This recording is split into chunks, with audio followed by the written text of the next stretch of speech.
Assalamualaikum warahmatullahi wabarakatuh. Selamat datang di channel Sobat Hales. Tetap semangat belajar.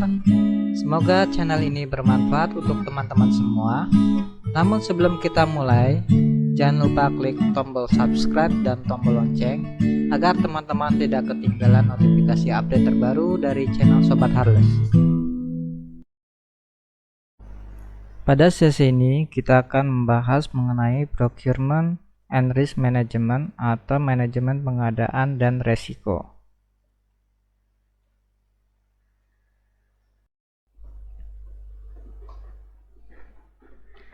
Project procurement management atau manajemen pengadaan proyek. Dalam manajemen pengadaan ini, seorang manajer proyek harus memiliki pengetahuan dasar dan keterampilan mencakup kemampuan untuk membantu menciptakan, membaca, dan mengelola kontrak. Proses formal untuk mendapatkan barang dan jasa dikenal sebagai pengadaan. Rencana pengadaan sesuai dengan SOW, dokumen pengadaan, permintaan perubahan, dokumentasi pengadaan tambahan, dan pelajaran yang dipetik adalah hasil dari proses manajemen pengadaan.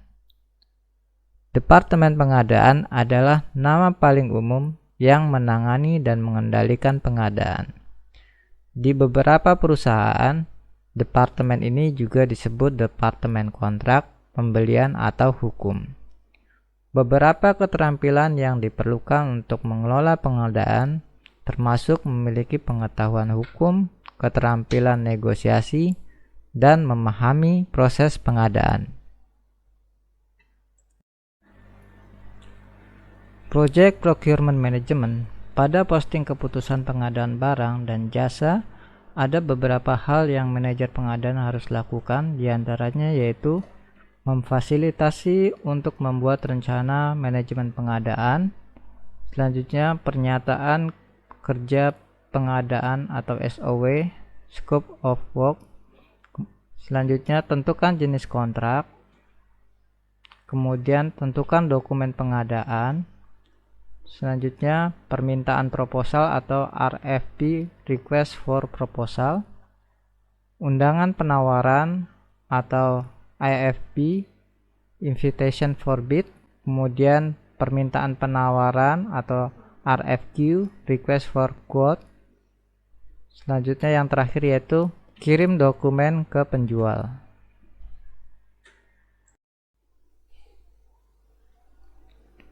Peranan manajer proyek dalam pengadaan diantaranya yaitu manajer proyek harus dapat membaca dan memahami kontrak. Selanjutnya harus memastikan bahwa ruang lingkup pekerjaan dan persyaratan manajemen proyek harus dimasukkan dalam kontrak. Kemudian identifikasi risiko dan membuat rencana respon risiko yang tepat.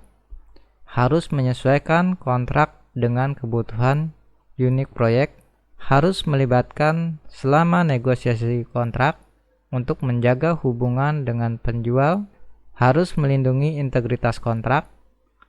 Selanjutnya harus memastikan semua pekerjaan seperti pelaporan, inspeksi, dan hasil hukum terpenuhi. Dan yang terakhir, bekerja dengan manajer pengadaan untuk mengelola perubahan pada kontrak.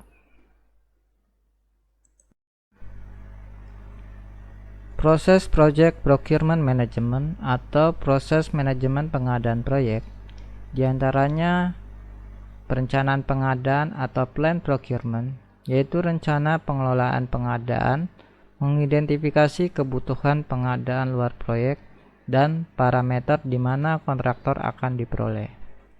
Selanjutnya melakukan pengadaan atau conduct procurement, yaitu kontraktor dipekerjakan.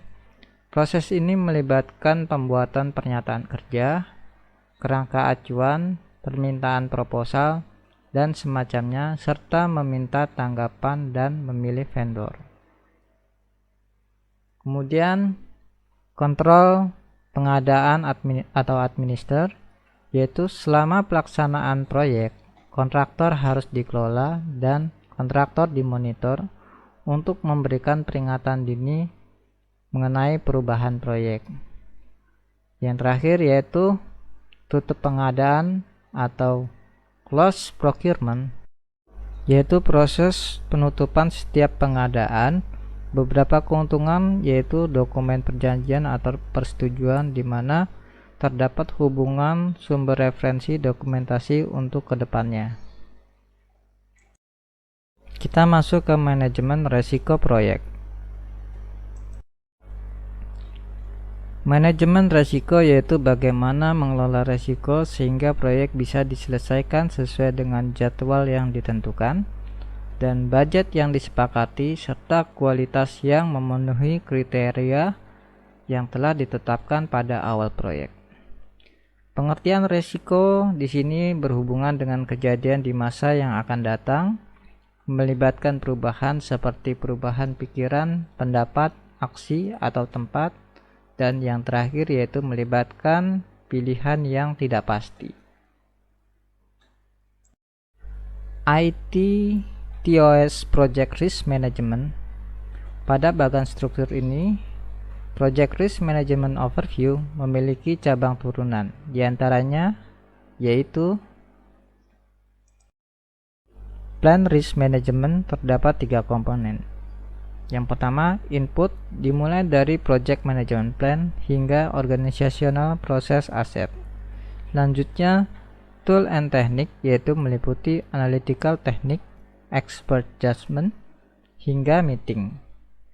Dan yang terakhir di sini untuk plan risk management output yaitu risk management plan. Identify risk dimulai dari input yaitu risk management plan, cost management plan, schedule management plan, quality management plan, human resource management plan, hingga organizational process asset. Selanjutnya, tool and technique meliputi documentation review, information gathering technique, checklist analysis, hingga expert judgment. Kemudian outputnya yaitu berupa risk register. Di performance quality risk analysis dimulai dari input yaitu risk management plan, scope baseline, risk register, hingga organizational process asset. Selanjutnya tool and technique meliputi risk probability and impact assessment, probability and impact metric, risk data quality assessment, hingga expert judgment. Dan outputnya yaitu project document update. Kemudian plan risk response dimulai dari input yaitu risk management plan and risk register. Selanjutnya tool and technique meliputi strategies for negative risk or threat, strategies for positive risk or opportunities, continue response strategies, hingga expert judgment. Outputnya yaitu project management plan dan project document update. Control risk input dimulai dari project management plan, risk register, work performance data, dan work performance report. Tool and technique meliputi risk assessment, risk audit, variant and trend analysis, technical performance measure, strategies for positive risk or opportunities, reserve analysis, hingga meeting. Outputnya yaitu work performance information, change request, project management plan update, dan project document update hingga organizational process asset update. Project risk management adalah proses yang diperlukan untuk meminimalkan dampak negatif risiko terhadap keberhasilan proyek. Di antaranya yaitu plan risk management, menentukan metode pendekatan perencanaan, dan pelaksanaan manajemen risiko yang telah ditetapkan. Selanjutnya, identify risk, yaitu mengidentifikasi potensi risiko, membuat kategori risiko berdasarkan karakteristiknya, serta mendokumentasikannya. Selanjutnya, qualitative risk analysis, yaitu memperkirakan dan menganalisis kemungkinan besarnya dampak yang akan ditimbulkan risiko. Kemudian quantitative risk, yaitu membuat penilaian hasil analisis dan menentukan prioritas risiko. Plan risk progress, yaitu menentukan tindak lanjut untuk mengantisipasi dampak. Yang terakhir yaitu control risk, yaitu memonitor risiko yang sudah teridentifikasi dan mengidentifikasi munculnya risiko baru dan mengontrol dampaknya. Merencanakan risiko proyek awal meliputi kebijakan dan prosedur pengelolaan organisasi risiko, rencana manajemen proyek, project charter, daftar stakeholder, level toleransi risiko dari stakeholder, batas ambang risiko diidentifikasi sebagai masukan proses lanjutannya. Kemudian, peralatan dan cara atau tool and teknik seperti analytical technique, expert judgment, dan hasil rapat-rapat digunakan untuk memperoleh perencanaan pengelolaan risiko sebagai outputnya.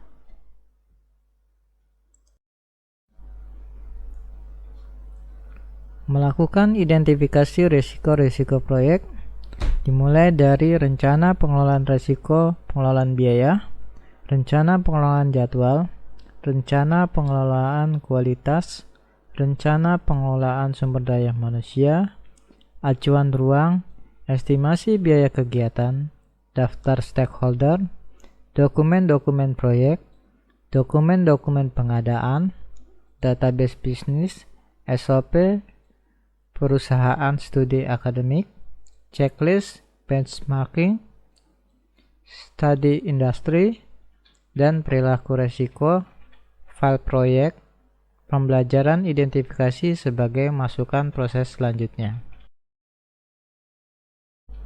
Kemudian, peralatan dan cara atau tool and technique, documentation review, information gathering technique, check analysis, assumption analysis, diagram teknik, SWOT analysis, dan expert judgment digunakan untuk memperoleh daftar risiko sebagai outputnya.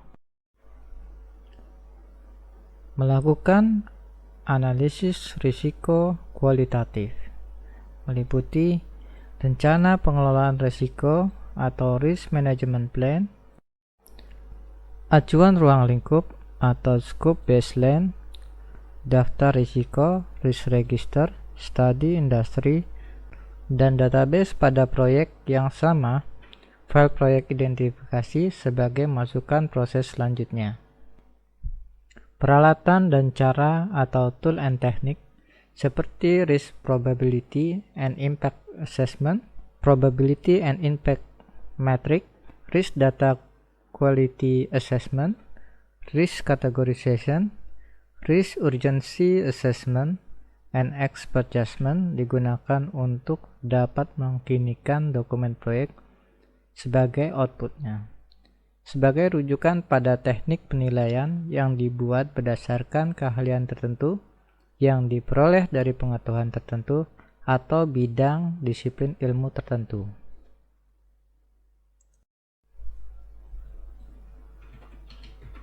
Masih dalam lanjutan melakukan analisis risiko kuantitatif, di mana rencana pengelolaan risiko atau risk management plan, rencana pengelolaan biaya atau cost management plan, daftar risiko atau risk register diidentifikasi sebagai masukan proses selanjutnya. Kemudian peralatan dan cara atau tool and technique seperti strategies for negative risk or threat, strategies for risk or opportunities, contingent response strategies, and expert judgment digunakan untuk dapat mengkinikan rencana manajemen proyek dan dokumen sebagai outputnya.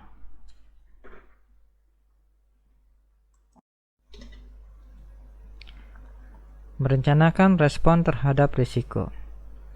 Rencana pengelolaan risiko atau risk management plan, daftar risiko risk register diidentifikasi sebagai masukan proses selanjutnya. Peralatan dan cara atau tool and technique seperti strategies for negative risk or threat, strategies for positive risk or opportunities, contingent response strategies, and expert judgment digunakan untuk mengkinikan rencana manajemen proyek dan dokumen sebagai outputnya.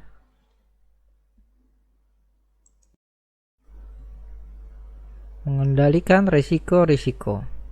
Rencana pengelolaan risiko atau risk management plan, daftar risiko risk register, data kinerja pekerjaan work performance data, laporan kinerja pekerja work performance report diidentifikasi sebagai masukan proses selanjutnya. Kemudian peralatan dan cara atau tool and teknik seperti assessment risk audit, variance and trend analysis, teknik performance measurement, reserve analysis, dan hasil rapat-rapat digunakan untuk memperoleh informasi kinerja pekerjaan, permintaan perubahan sebagai outputnya.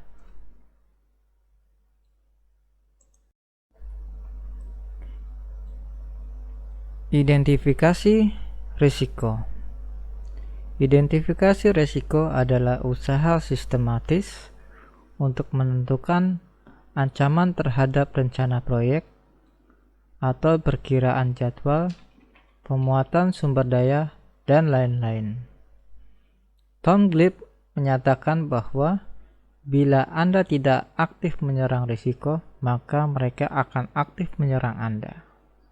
Kemudian, metode untuk mengidentifikasi risiko adalah dengan membuat checklist item risiko.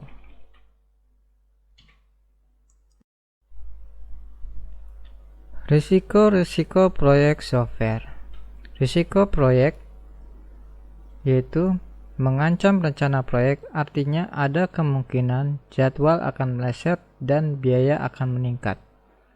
Kompleksitas dan ukuran proyek menjadi faktor risiko proyek. Selanjutnya, risiko teknis. Ini mengancam kualitas dan ketepatan waktu software yang dihasilkan. Artinya, jika risiko teknis menjadi kenyataan, implementasinya mungkin menjadi sulit. Risiko teknis terjadi karena masalah lebih sulit dipecahkan dari perkiraan yang telah dipikirkan.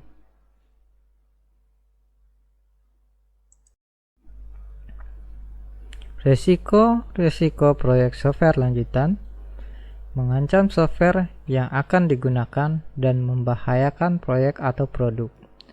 Ada 5 kandidat risiko bisnis yang teratas, yaitu risiko pasar atau pasar tidak membutuhkan, risiko strategi, yaitu produk tidak cocok lagi, risiko pemasaran, produk tidak dipahami, risiko manajemen, kehilangan dokumen, yang terakhir yaitu risiko biaya, kehilangan komitmen biaya.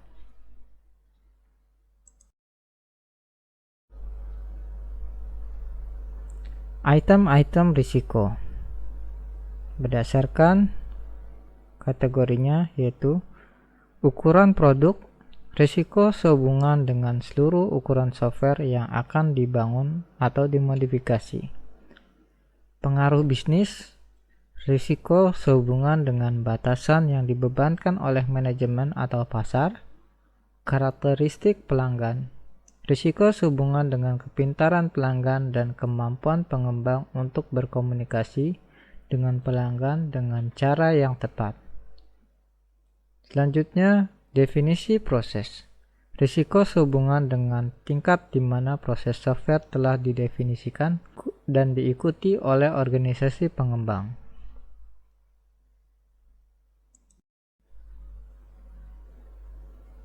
Masih dalam item-item risiko lanjutan, lingkungan pengembang, yaitu risiko sehubungan dengan keberadaan dan kualitas piranti yang akan digunakan untuk membangun produk sistem informasi.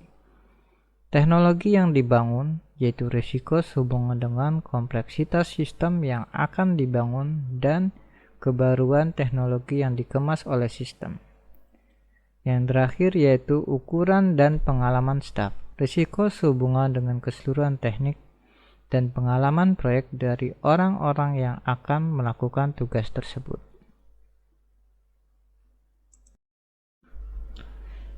Strategi risiko.